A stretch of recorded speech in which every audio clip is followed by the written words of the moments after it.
ছেড়ে পুরোটা ছেড়ে দেবো না, অল্প ধরে রাখবো, কিন্তু বডি সোজা থাকবে। 1 2 3 4 5 রিল্যাক্স।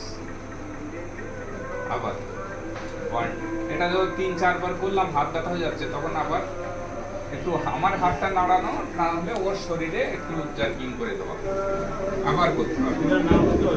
হ্যাঁ, এবার স্পন্ডোলাইসিসের ক্ষেত্রে, এবার যখন আটলান্টিয়াল জয়েন্ট যখন ইনস্টেবিলিটি হয়ে যাবে, তখন মানে এই জয়েন্টটা কোনো ধরে রাখছে না, খুব মোবাইল হয়ে যাচ্ছে, C1 C2 জয়েন্ট, তখন আর ট্রাকশন দিলে হবে না। ট্রাকশন মানে তো টানছে, গ্যাপ করছে, আর ও তো আরো গ্যাপ অলরেডি লুজ হয়ে আছে, তখন ওকে আর সেটা করলে হবে না, হালকা হালকা আইসোমেট্রিক এক্সারসাইজ করতে হবে সেটা। তারপরে স্কাপুলার স্কুইজিং। স্কাপুলার স্কুইজিং এই বসে দেখি 1 2 3 4 5 ওটা নিচে নিচে, হ্যাঁ এইভাবে ধরো, হ্যাঁ পিছন দিকে, হ্যাঁ প্রথমে সামনে এসে দেখে দিতে হবে আপনার শোল্ডার এরকম করুন, এই এই ওই কোনো কারোর বাড়িতে এক্সারসাইজের নাম বলার দরকার নেই, এই এই শুধু নাম জানতে পারবো আমরা এটা কি এক্সারসাইজ, ও স্ক্যাপুলার স্কুইজিং কি বুঝলো ওরাই বুঝো, স্ক্যাপুলার কি স্কুইজিং কি ওরাই বুঝো। তো স্কুইজিং মানেটা জানতে পারবে, স্কুইজিং মানে চাপা, সেটাই বুঝতে পারবে। এরকম হয় 1 2 3 4 5 রিল্যাক্স, 1 2 3 4 5 রিল্যাক্স, আবার 1 2 3 4 5 রিল্যাক্স। এবার cat cow stress, cat cow ওই কাউয়ের মতো রাখতে হবে, কোমরে তুলতে হবে, এ করতে হবে এটা।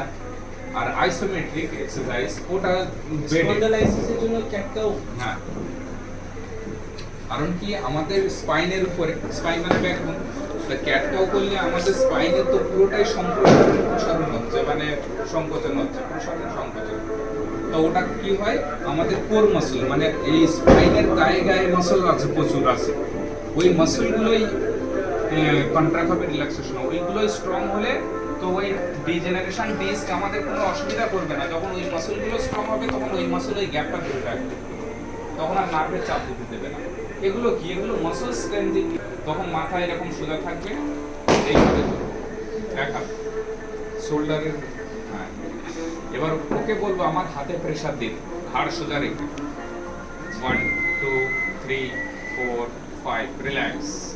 আবার দিতে হবে, কি বলতে হবে ওকে যে রিল্যাক্স, না হলে ও বুঝবে কি হবে ওই সময়, টাইট, হ্যাঁ টাইট, হাতে চাপ দিন, 1 2 3 4 5 রিল্যাক্স, টাইট, হাতে চাপ দিন, 1 2 3 4, ঘাড় বেঁকে যাচ্ছে, হাতে শক্তি নেই,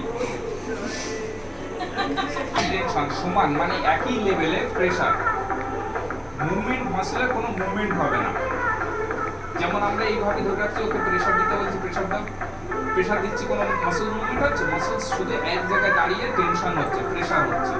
1 2 3 4 5 রিল্যাক্স।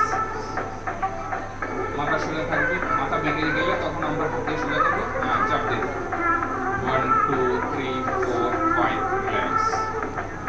এবার আমাদের সামনে পিছনে হয়ে গেছে, এই সাইড টু সাইড হয়ে গেছে। এবার পিছনে, পিছনে যেহেতু আমাদের শক্তির অভাব, একটা পা আমি এগিয়ে দিয়েছি, একটা পা পিছিয়ে দিয়েছি, কি হবে, আমরা মোশনে আমাদের সুবিধা হবে, আগে পিছিয়ে ও ঠেলবে, ঘাড়ের অত জোর হয়নি যে কারো রে করবে, শুধু সাইড টু সাইড প্রেশার দিতে পারে, এইটাই এখানে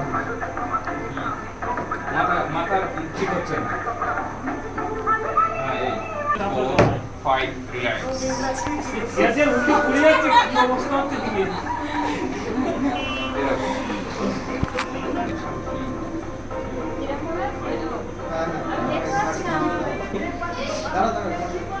ঘাড় এরকম থাকবে, বলবে তুমি এই কোনাকুনি তাকাও, উপরে তাকাবে না, না হলে এইভাবে থাকলে প্রেসার দিতে পারবে না, আরো ঘাড়ে লাগবে, এইভাবে থাকলে প্রেসার দিতে পারবে।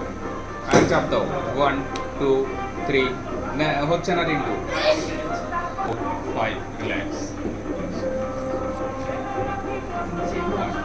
নিচে চাপ দাও, তো ও তো বমি করবে না,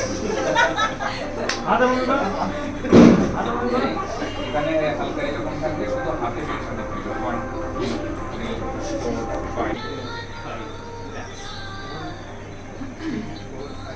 এই পাকা হাতে কাঁধে তো পরিষ্কার করে যাচ্ছি সেটাই তো এখন তো কিছুই এবার যে দাঁড়িয়ে আছে সে সিটে বসে না আমি ভাই এবার তুমি ভালো আজকে তোমার বাড়িতে ওটা নিয়ে খাবার নেই সার্ভাইকাল প্রবলেম বিরাট চলছে